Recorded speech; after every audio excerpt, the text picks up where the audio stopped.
Hi there, thanks for tuning in to my Island Outdoors 1 channel.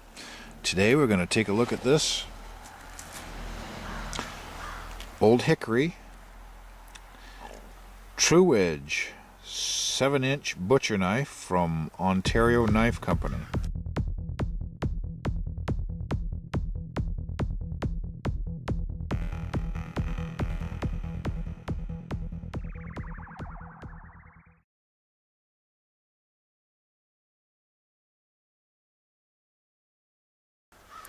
This knife is made in the USA,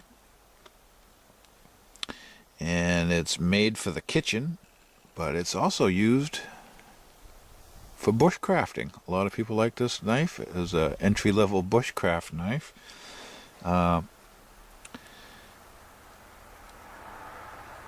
price on this, the knife alone, is $11.07 on Amazon.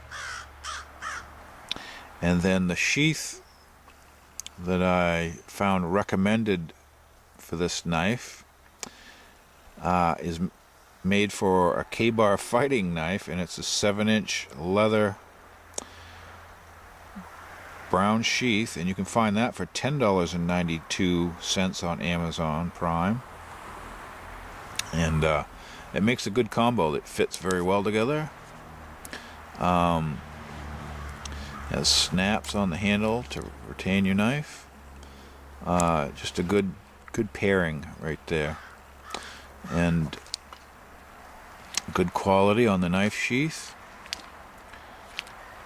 And it's made to fit the K-bar fighting knife, but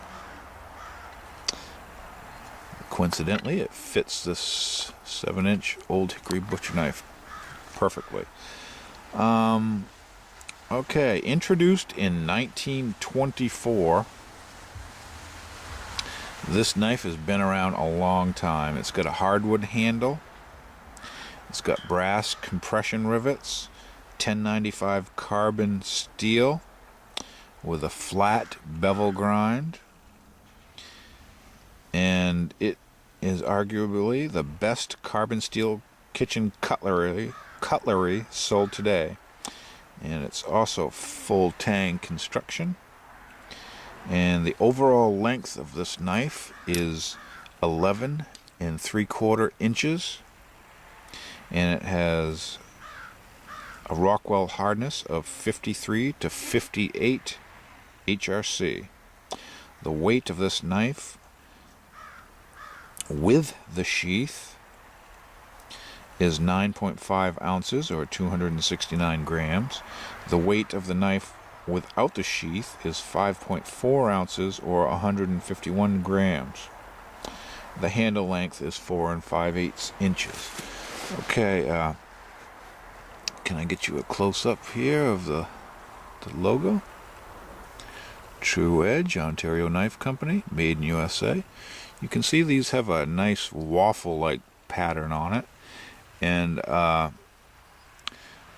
I have to guess that is for when you're cutting meats and things, that they don't stick to the side of your knife. It gives them air pockets to release, to make them cut nicer.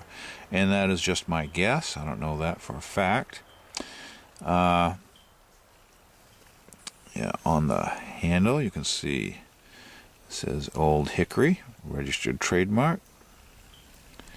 Very cool. Yeah, so I don't know if you can see it on here, but I scratched my knife right there. I haven't really used this yet, but I got a nice scratch on it. I had the knives I'm going to do for a review in a bag I brought out, and one of them must have scraped up against it. But that's alright, it doesn't affect its use at all. And if you can see, this knife blade is gray. It wasn't like that from the factory. The factory, they come bright, shiny metal in a kind of a clam packaging. And I have forced a patina on this particular knife, and my favorite method of doing that is with hot vinegar. You boil vinegar, and I found a nice container that was tall and slim, and I just dip the knife in it and let it soak. And you can see the knife starts bubbling. It's just like you put an Alka-Seltzer in water. And you let it go for a while, and you take it out, and you end up with this nice forced patina, which helps prevent rust on these carbon steel blades, because if you don't keep this blade oiled, it will rust. It is not stainless steel, so you need to take care of it. But you can see that it is a fairly thin blade. It is full tang, but it is a thin blade. I'll give you a shot of the handle thickness. Nice, as you would imagine. Nice thick handle. And this is a kitchen cutlery knife. It's a type of a butcher knife. It works well in that application, cutting meats and any kind of food processing. But it also works great in the field for bushcraft. You can baton on it with this knife, and it's not quite as thick. It has some flex to it. I can wiggle that back and forth a little. But it's nice for an inexpensive bushcraft knife. If you want to get into bushcrafting and try it out, and you don't have much money to spend, you can, if you can come up with $10.50, you can buy the knife. And if you happen to have another $10, you can buy a nice sheath to use with it. And you have a pretty nice bushcraft knife package.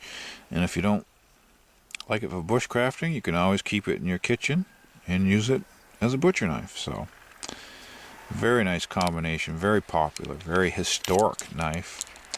$10.95 blade steel, and they do a nice job of hardening it.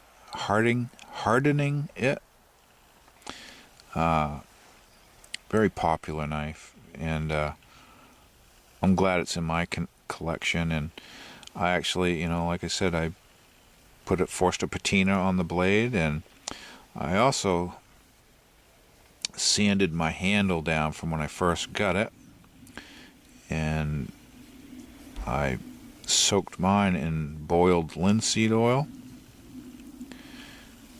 so it has a extra additional protectant on this knife, because I intend to use this one more for light bushcrafting and having fun camping instead of food prep. But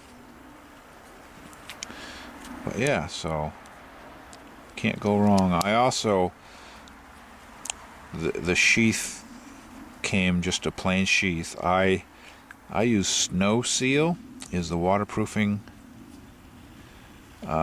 product I use to waterproof this leather.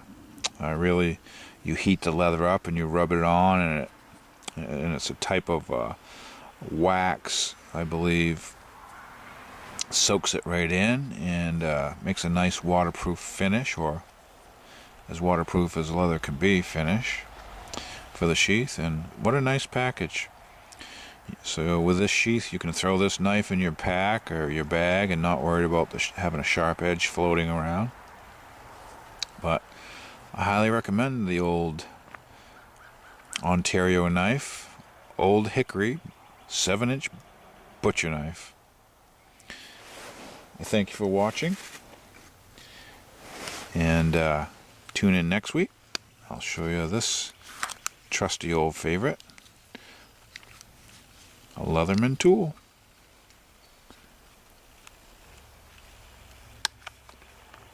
See you there.